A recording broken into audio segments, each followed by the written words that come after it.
cleanliness, which I believe makes our school more conducive to learning.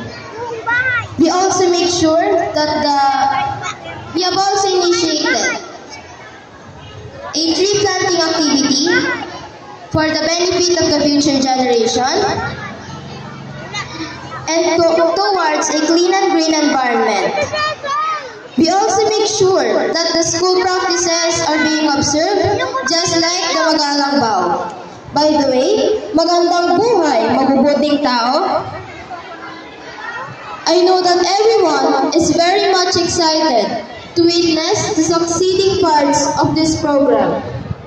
To the Royal Courts and to the reigning beauties of Mr. and Miss Elementary Day 2024, my sincerest and warmest congratulations. I'm Ace Victoria Sikat, your SCLG President, saying good evening and let us enjoy the rest of the night.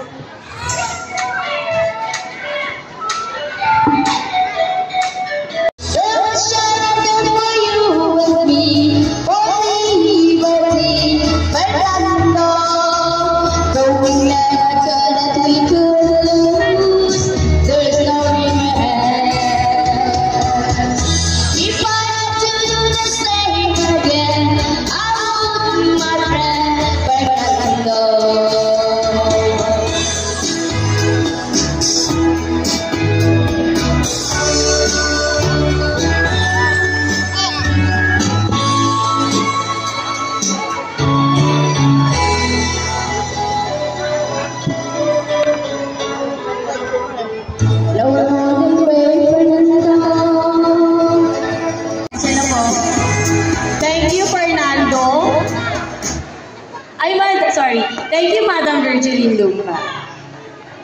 Next, to give the message of the SELG President, let us welcome Ace Victor Sikat.